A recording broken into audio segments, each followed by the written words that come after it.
नागदा नगर में स्थित वार्ड क्रमांक 25 विद्यानगर के रहवासियों ने आज राजू गुप्ता के साथ मिलकर धरना प्रदर्शन नागदा नगर पालिका एवं एसडीएम कार्यालय पर किया। धरने का मुख्य कारण विद्यानगर में रहने वाले अनिल सोम नामक ठेकेदार के द्वारा अपने घर के ऊपर टेलीफोन टावर लगाने का कार्य रात्रि में अवैधानिक तरीके से किया जा रहा है।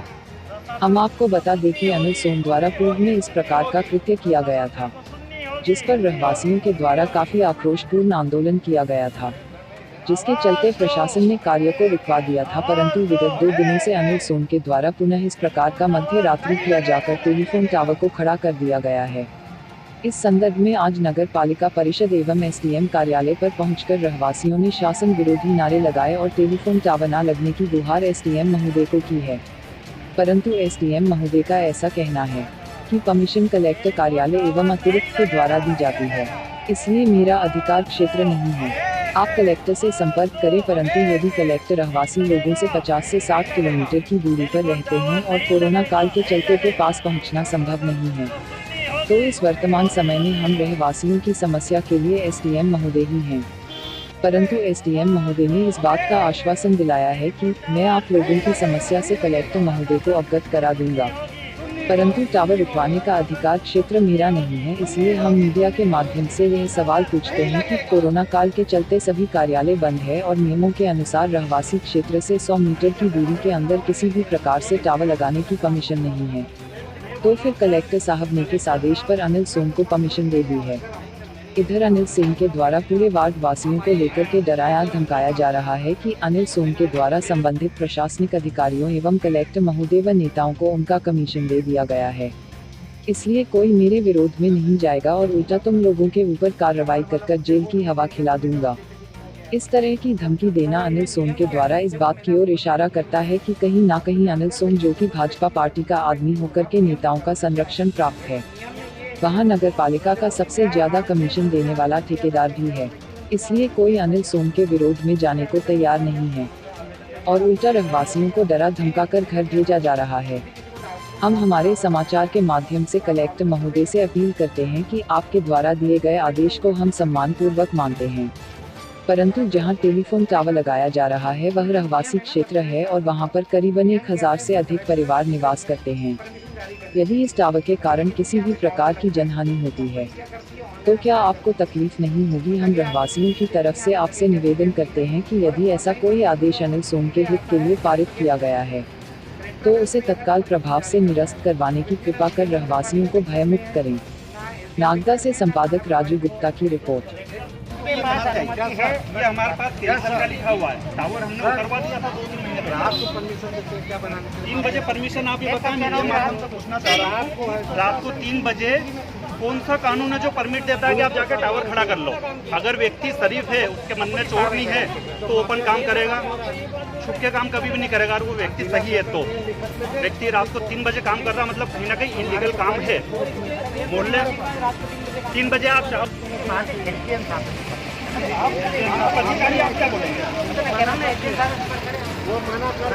हमारे पास सारी परमिशन है, उस व्यक्ति से आप बुला लें, क्या परमिशन है दिखा दें, ये हमारे पास सारे कागज है। नागदा, उज्जैन, सब्दूर के परमिट हमारे पास पड़ी है कैंसिल की। वो व्यक्ति हमें आके दिखाएगा परमिशन मिली है, तुरंत मैं फाड़ दूंगा, लगा भैया आता है टावर। नहीं होगी, प्रशासन नहीं होगी, टेलीफोन टावर नहीं लगेगा, नहीं लगेगा। आवाज दो, आवाज दो, टेलीफोन टावर नहीं लगेगा। और अगर हमारे या रहवासियों के द्वारा किसी भी प्रकार की बात बोली जाती है तो वो उल्टा हमें धमकी देता है कि मेरी उच्च अधिकारियों से लेन देन हो चुकी है और नेताओं को भी बांट चुका हूँ, इसलिए कोई भी मेरे रास्ते में आएगा तो उसके खिलाफ मैं कुछ भी कार्रवाई कर सकता हूँ। इस तरह से कल रात को हमने बिल्लाग्राम थाने में भी आवेदन दिया, उसके बाद पुलिस आई और काम को रुकवाया, उसके बाद पुनः वह काम वापस से चालू हो गया। इस तरह से 3 बजे जिसका हमारे पास ये सबके पास मुझे सिर्फ ये जानना है कि जिन नेताओं का, प्रशासनिक अधिकारियों का संरक्षण पाकर इतनी बड़ी बात अनिल सोम के द्वारा पूरे रहवासियों को डरा धमका कर बोली जा रही है, तो वह नेता या प्रशासनिक अधिकारी कौन है जो धरने पे के बैठे हो आप? हम लोग टेलीफोन टावर को हटाने के लिए बैठे धरना कब तक जारी रहेगा? जब तक हमें एक उचित आश्वासन या उसके टावर पर रोक नहीं लग जाती जब तक के लिए बैठे। वो टावर वाला मुझे कोर्ट में ले गया तो मैं जवाब कैसे भी दूंगा? क्या है मतलब इसमें नियम क्या है? देखो मैंने आपको बताया नियम क्या है। आप जो जानकार व्यक्ति, प्रबुद्ध व्यक्ति हो या विद्वान व्यक्ति हो, आप नियम निकालो ना क्या है। देखो नियम में ये है, देखो क्या आपने मुझे आवेदन किया था क्या उस व्यक्ति ने मुझे आवेदन किया था क्या? मुझे आवेदन हुआ था क्या? नहीं, मैं क्या कह रहा हूँ, किसी को आपको टावर लगाना है आपके यहाँ, तो आप आवेदन मुझे करते हो क्या? कलेक्टर को करते हैं। परमिशन कहाँ से होती है? कहाँ से होती है? कलेक्टर से होती है। इसमें जो नियम है ना मध्य प्रदेश शासन का, तो नियम कहता है इसमें कलेक्टर अधिकृत है परमिशन जारी करने के लिए। अभी भी किसी के यहाँ पे टावर लगना है तो इसमें कंपनी क्या करती है? ऑनलाइन अप्लाई करती है। तो जगह आके उसकी टीम देखती है यहाँ पे जगह कैसी है और ऑनलाइन परमिशन का वो सीधे आता है कलेक्टर के फोटो से। कलेक्टर फिर इसमें क्या करता है? परमिशन जारी करता है। अब इसमें ना सीएमओ नगर पालिका पिक्चर में है, ना एसडीएम पिक्चर में, ना थाना प्रभारी पिक्चर में। तो कलेक्टर साहब वही ऑफिस में बैठे परमिशन दे कि कोई टीम भेजते हैं या आपको या किसी संबंधित अधिकारी को करते हैं कि जाके देख के आए कि रहवासी क्षेत्र में है, 100 मीटर के दूर में है। ऐसा कोई नियम शर्त नहीं है। किसी ने ऑनलाइन आवेदन कर दिया और कलेक्टर जी ने परमिशन दे दी डायरेक्ट। नहीं देखिए देखो इसमें क्या होता है, ऑनलाइन इसमें आप भी जा सकते हो। कोई भी टावर लग रहा है तो आप खुद भी चेक कर सकते हो उसमें कितनी फ्रीक्वेंसी एमिट वगैरह कर रहा है। कई लोगों का कहना होता है कि इससे क्या होता है कैंसर हो रहा है, लेकिन जैसे फ्रीक्वेंसी आप समझते हो, तरंग जो होती हैं, तरंग को यदि अपने को मेजर करना है या उसको अपन को मापना है, उसके लिए कोई भी व्यक्ति ऑनलाइन उसको चेक कर सकता है। उसका 150 रुपये की एक रजिस्टर करती है ट्राई अथॉरिटी की। देखो मैं क्यों हूँ नियम बताने के लिए आपको। नियम के खिलाफ मैं नहीं जा सकता क्योंकि अभी आप लोग बैठे हो, कंपनी वाले मुझे कोर्ट में ले जाएंगे कि आपने कैसे रुकवा दिया। 2 बार अपन ने जनप्रतिनिधि के कहने पे अपन ने रुकवा दिया था, लेकिन आप ये समझ रहा था कि मुझे वो कोर्ट में ले जाएंगे कि आपने कैसे कोर्ट में इसने परमिशन किस हिसाब से दिया है कि गाँव तक टावर लगाना। कलेक्टर ने अपनी तरफ से सुनिए, कलेक्टर लगाए पेपर में दिए, कैसे दिए?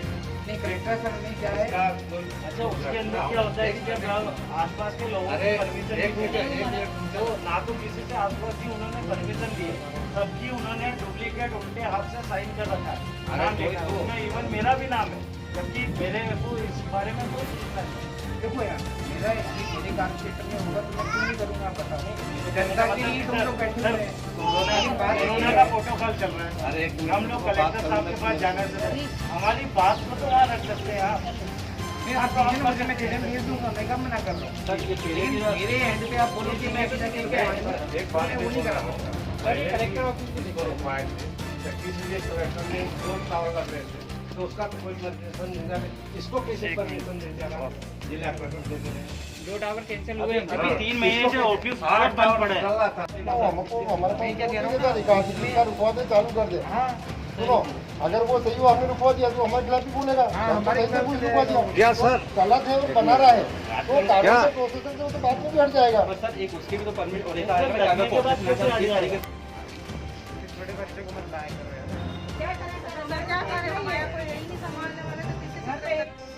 विजयनगर वार्ड क्रमांक 25 के रहवासियों के द्वारा आज एक ज्ञापन दिया जा रहा है जिसमें कि अभी जो टावर का काम वहाँ पे चल रहा है उसके संबंध में विरोध किया जा रहा है। उनका कहना है कि अवैध रूप से मोबाइल टावर लग रहा है। हालांकि थाना प्रभारी मेरे साथ में, उनके द्वारा बताया गया कि ये उनके पास एक विधिवत इन्हें परमिशन कलेक्टर महोदय से दी गई है, लेकिन फिर भी इनको शंकाएं कुछ शंकाएँ हैं। तो क्योंकि इसकी परमिशन जो है कलेक्टर महोदय के यहाँ से दी गई है, तो इस संबंध में लोगों की जो ऑब्जेक्शन है, लोगों की जो दिक्कतें हैं उसको मैं कलेक्टर साहब को बिल्कुल अपनी तरफ से प्रेषित करूँगा जिससे कि उचित करके कार्रवाई की जाए।